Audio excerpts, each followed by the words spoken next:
इस कहानी के लेखक है विजेंद्र कुमार कर्ण। गांव में लोग जल्दी जागते हैं तो जल्दी सो भी जाते हैं। पहाड़ों की तराई में बसा बिहार का ये गांव भी आम गांव की तरह ही था।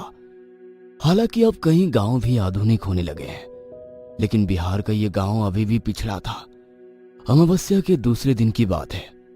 गांव के लिए आज की सुबह आम सुबह की तरह ही थी। बुनाई का समय था तो ज्यादातर किसान अपने खेतों पर ही थे। कुछ औरतें भी गीत गाते हुए धरती के सीने में बीज बो रही थी।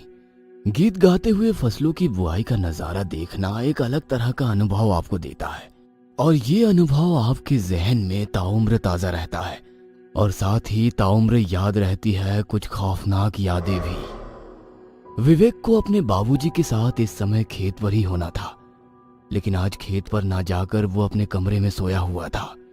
उसकी माँ उसे 3-4 बार जगाने गई, लेकिन वो इतनी गहरी नींद में था कि उसने माँ की बातों का कोई जवाब नहीं दिया।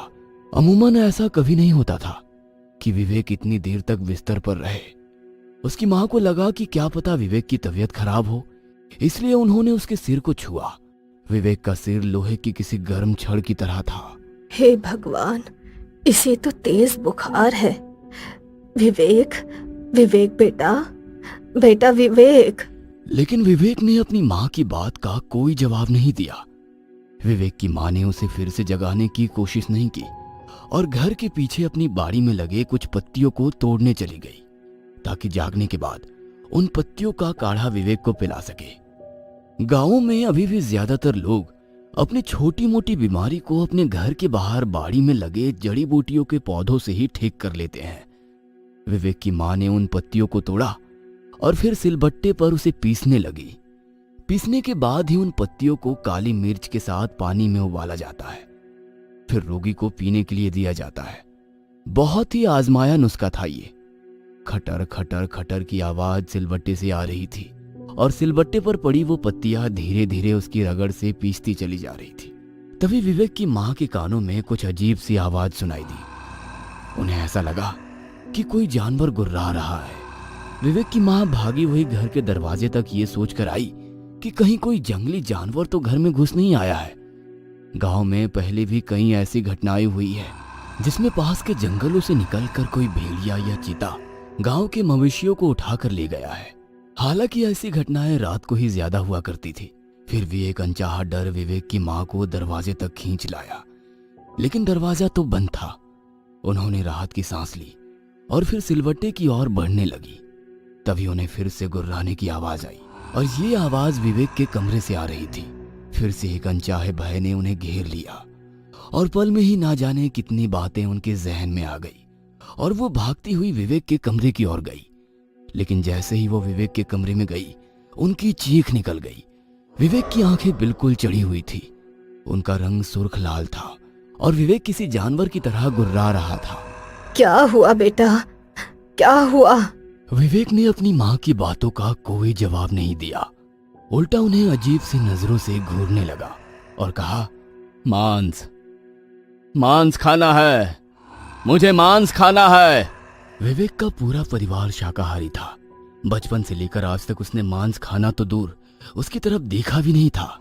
इसलिए उसके मुंह से ऐसी बात सुनकर विवेक की माँ को बहुत आश्चर्य हुआ। उसने एक बार फिर से अपने बेटे से पूछा कि क्या हुआ है, लेकिन उसने इस बार अपनी माँ को अजीब नजरों से घूर कर देखा और उसे जोर का धक्का मार दिया।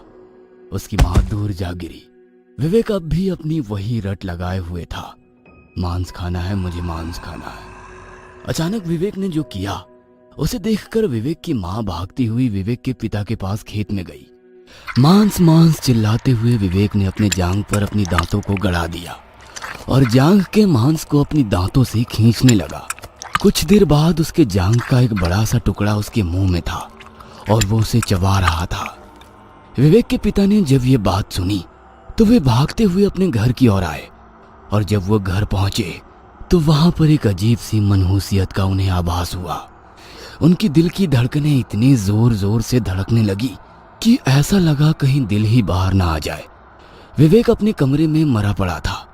उसके शरीर पर कई सारी चींटियां रेंग रही थी। विवेक की जांघ से अब भी खून बह रहा था और उसके जांघ का वो हिस्सा बड़ा ही भयानक लग रहा था जहां का मांस नोचा हुआ था। कहते हैं दुनिया के तमाम बोझों में से सबसे बड़ा बोझ होता है किसी बाप के कंधे पर उसकी बेटे की अर्थी का बोझ। राम नाम सत्य है, राम नाम सत्य है। आवाज के साथ जब विवेक की अर्थी गंगा किनारे जा रही थी तो पूरे गांव के लोगों की आंखें गिली थी। गंगा किनारे जब विवेक का मृत शरीर आग के लपटों में खाक हो रहा था और उसका शरीर फिर से पंच तत्वों में मिलने वाला था, उसी समय वहीं दूर बैठे विवेक के दो पक्के दोस्त बनवारी और राजेश की आंखों में कल रात का दृश्य बार बार घूम रहा था। ऑर्केस्ट्रा के गाने और उस गाने पर स्टेज पर नाचती हुई डांसर के सामने खड़ी भीड़ बौराई हुई थी। विवेक, बनवारी और राजेश ने कभी ऑर्केस्ट्रा नहीं देखा था, केवल उसके बारे में सुना था, इसलिए वे तीनों भी उस ऑर्केस्ट्रा में पूरी जान लगाकर शोर मचा रहे थे।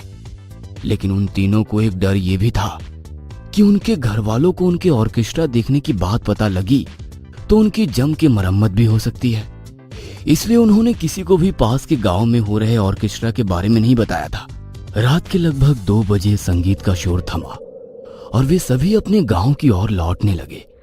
अमावस्या होने के कारण अंधेरा काफी घना था। राजेश के पास एक मोबाइल थी, उसी की रोशनी में वे आगे बढ़ रहे थे। रात में सांप बिच्छू के निकलने का डर भी बना रहता है, इसलिए वो धीरे धीरे और बहुत ही सावधानी से खेत की पागडंडी के बीच से गुजर रहे थे। एगो बात बोले बनवारी, आज हमरा गधा का जन्म छूट गया। आज हमने भी ऑर्केस्ट्रा देख लिया रे। हाँ, खाली ही वाला बात घर को पता ना लग जाए, और नहीं तो गधा की तरह दुलती भी पड़ेगी हमें। अबे पता कैसे लगेगा, हम लोग तो बताने से रहे। वैसे हम लोग रिस्क लिए तो मजा भी बहुत आया रे। जानते हो, वो नचनिया हमको बहुत पसंद आई। अगर हमको शादी करने के लिए बोले ना तो हम तो आंख मूंद के कर लेंगे उससे शादी। तभी बनवारी के आगे से एक काला सा सांप रेंगते हुए गुजरा, जिसे देखकर वे तीनों खामोशी से खड़े हो गए। बाप रे, अभी तो मेरा पैर इसी पर पड़ जाता। उस काली रात में उन तीनों को कोई देख लेता तो वो जरूर उन्हें भूत ही समझ लेता। रात के उस सन्नाटे में वो धीरे धीरे अपने घर की ओर बढ़े जा रहे थे। दूर से कुत्तों के भौंकने की और सियार के चिल्लाने की आवाज माहौल को डरावना तो बना रही थी, लेकिन तीनों साथ थे तो हिम्मत थी। तभी विवेक ने उन्हें कहा, भाई जोर से पेशाब लगा है, तुम लोग यहीं रुको, हम मूत कर आते हैं। विवेक राजेश के हाथ से मोबाइल लेकर थोड़ा सा दूर हटकर पेशाब करने लगा। बनवारी और राजेश चुपचाप खड़े होकर विवेक के आने का इंतजार कर रहे थे। पेशाब करते वक्त विवेक को दूर झाड़ियों से कुछ आवाज आई। वो आवाज कुछ औरतों की बुदबुदाने की थी। इतनी रात में यहाँ औरतों की आवाज कैसे आ रही है, ये सोचकर विवेक ने मोबाइल की टॉर्च की रोशनी उस तरफ फेंकी जिधर से वो आवाज आ रही थी। मोबाइल की उस हल्की रोशनी में विवेक ने जो देखा, उसे देखकर उसकी चीख हलक में अटक गई। वहां 3-4 औरतें काले कपड़ों में बैठी हुई थी और वे किसी पात्र में कुछ खा रही थी। विवेक ने जब गौर से देखा तो उन औरतों के पास 3 मुर्दा शरीर पड़े हुए थे। उसने उन मुर्दा शरीर की ओर और भी गौर से देखा तो एक शरीर तो उसका ही था, बाकी उसके दोनों दोस्तों के। वो चिल्लाते हुए वहां से भागा। बनवारी और राजेश ने जब उसकी आवाज सुनी और उसे तेजी से अपनी ओर भागते हुए देखा तो वे समझ गए कि जरूर वहां कोई जंगली जानवर है। वे तीनों बदहवास से भागते रहे। रात का सन्नाटा अब सन्नाटा नहीं रहा, वो तो उनके पैरों की आवाज और लुहार की धौंकने की तरह चलती उनकी सांसों की तरह हो गया था। लगभग 1 किलोमीटर भागने के बाद विवेक का पैर उसके पैरों में ही उलझ गया और वो नीचे गिर पड़ा। शायद उसके दोनों दोस्त आगे निकल गए थे। जमीन पर गिरे विवेक की सांसें लड़खड़ा रही थी। तभी उसने देखा कि वे औरतें जो पेड़ के नीचे बैठी हुई उसके मुर्दा शरीर को खा रही थी, वे उसे लगातार घूर रही है। विवेक चिल्लाने की कोशिश कर रहा था, लेकिन उसकी आवाज तो लगता था किसी ने छीन ली है। विवेक असहाय सा उन औरतों को घूर रहा था और अपनी मृत्यु को करीब देख रहा था। तभी राजेश और बनवारी उसके पास आए। राजेश के हाथों में टॉर्च थी। वे दोनों उससे कुछ बोलते उसके पहले ही विवेक पिशाचनी पिशाचनी कहता हुआ बेहोश हो गया। पिशाचनी, ये नाम सुनते ही राजेश और बनवारी थर थर कांपने लगे। उन्होंने अपने दोस्त को वहीं छोड़ा और वहां से भाग गए। विवेक खाक में मिल चुका था। बनवारी और राजेश एक दूसरे की ओर घूर घूर कर देख रहे थे और विवेक की कल रात की उस बात को याद कर रहे थे। 2 बज गए हैं रात के।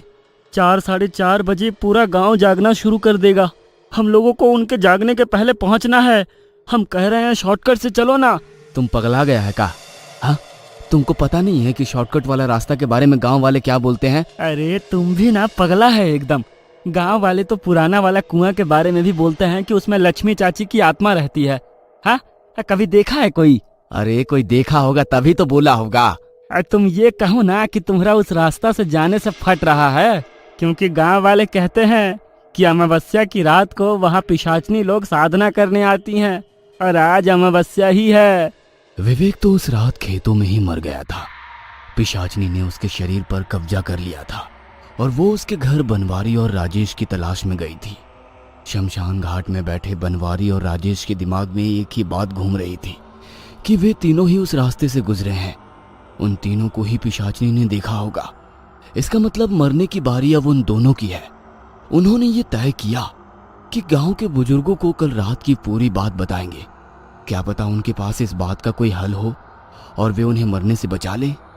वे दोनों विवेक के पिता के साथ बैठे गांव के और लोगों के पास गए और कल रात घटी सारी घटना के बारे में उन्हें विस्तार से बताने लगे। जब वो कल रात की कहानी उन्हें बता रहे थे तभी शमशान घाट में 2 और लाशें आई। बनवारी और राजेश के पिता उन लाशों के साथ रोते बिलखते चले आ रहे थे।